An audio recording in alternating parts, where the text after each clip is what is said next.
When the road gave way, it sounded like the earth exhaling low, heavy final.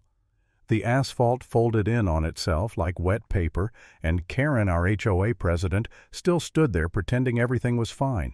Her perfect hair, her salmon-pink blazer, her clipboard full of lies, all of it looked smaller under the gray rain. I didn't cheer, didn't smile. I just watched the road she built on my land sink into the mud and thought, yeah, that's what happens when you build on rot. It all started months earlier at an emergency HOA meeting. Karen loved that word, emergency. It made her sound important. She was pacing in front of the folding tables, the fluorescent lights flickering off her earrings, pitching this grand idea about a new shortcut road that would improve property values. Nobody had heard about it before.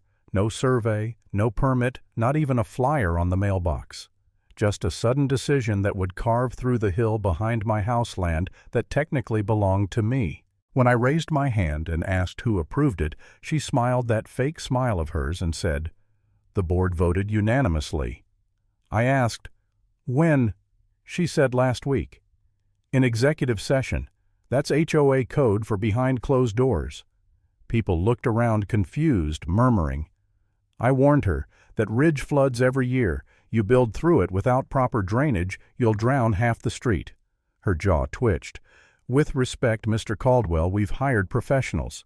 Then she closed her laptop and ended the meeting. Just like that. By Thursday, I had a dump truck behind my fence. No permits posted, no safety fencing, no city markers, just a handful of kids in muddy jeans scraping up the earth while Karen supervised like a general on parade. My neighbor Marcia came over holding a basket of tomatoes, whispering, "Is this even legal?" I said. "Not even close." I called City Hall, got transferred 4 times, left messages, nothing. That's when I realized Karen had done this before, fast dirty, before anyone noticed. She'd torn down a gazebo once, claimed it was a safety hazard, then built a private yoga deck for herself. She fined families for basketball hoops, but her nephew parked an RV across 3 driveways every summer. It wasn't new, but this time she wasn't just bending the rules, she was gambling with people's homes. I started documenting everything. License plates, timestamps, soil depth, how close they were, digging to the gas lines. I sent photos to an old friend, Dave Simmons. He's an engineer downtown now. 3 days later, he wrote back, "No permit, no record. Someone's bypassing the system." The next morning, I woke to a letter taped to my door. Violation, unauthorized surveillance. Fine $500. I laughed out loud. Karen had weaponized bureaucracy. She thought paper could shut me up. She didn't know who she was dealing with. I'd spent years building roads that could survive artillery fire and monsoon floods. I could smell a structural failure a mile away, and hers reeked. When the first rain came, I installed a camera under my roof. Eve, night vision, weatherproof wide angle, straight down that new slope. The forecast said 17 days of storms. Perfect.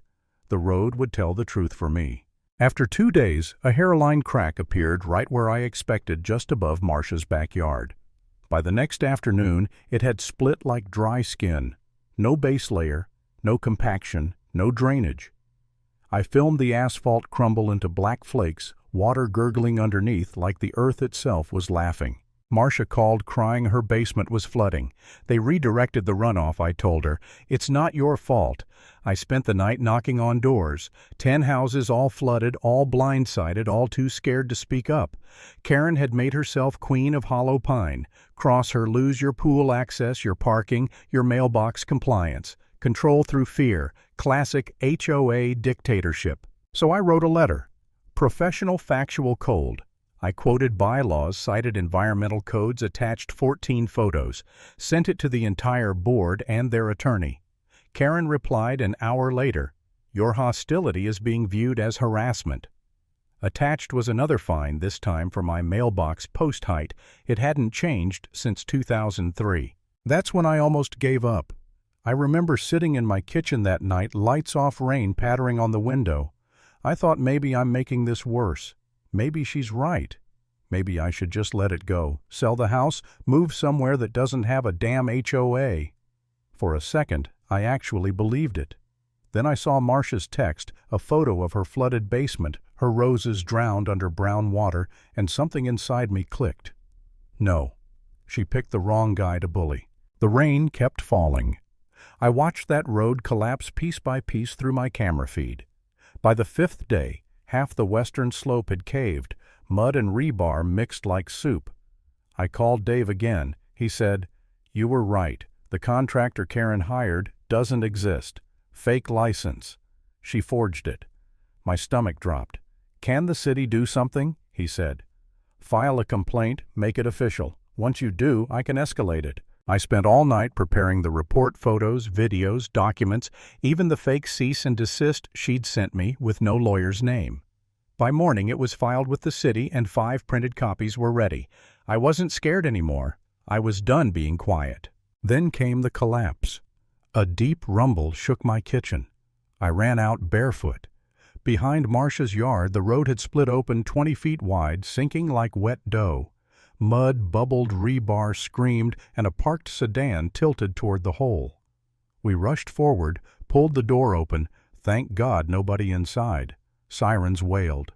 Within an hour, the place was taped off news vans parked out front. Karen showed up 2 hours late, trenchcoat, heels, clipboard, still performing. She told reporters it was minor settling. A sinkhole big enough to swallow a car. I handed a firefighter my flash drive and said, "Give this to the inspector." The next day, the city's audit team showed up with a warrant. Karen tried to block them, claimed she was cooperating fully. Didn't matter. They went through every file, every receipt, every fake invoice. I watched from the sidewalk as her smile faded by the minute. By the end of the week, the audit uncovered everything: $137,000 misused vendors that didn't exist, consulting fees wired to Karen's own accounts. They found emails between her and a so-called advisor. "If Ray keeps pushing, we'll bury him in violations." That email went public. Karen sent one last desperate message to the neighborhood claiming I'd forged everything, but the city confirmed it all fraud, negligence, embezzlement. The news picked up the story. They called me the whistleblower veteran.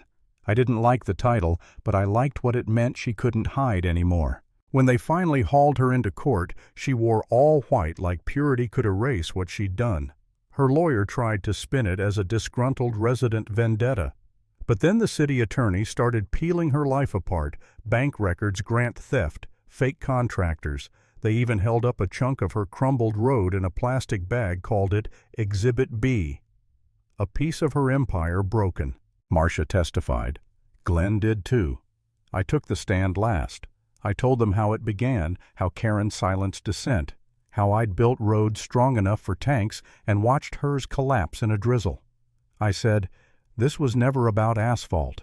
It was about power and what happens when someone thinks they're above consequence.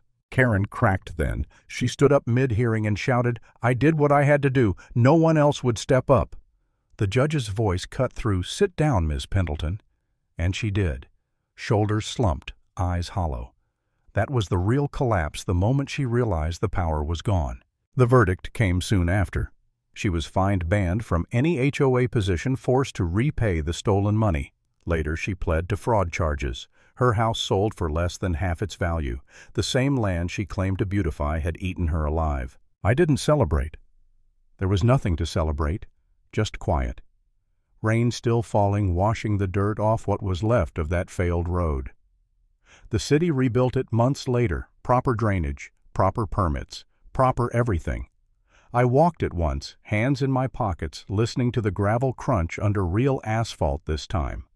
Solid. Honest.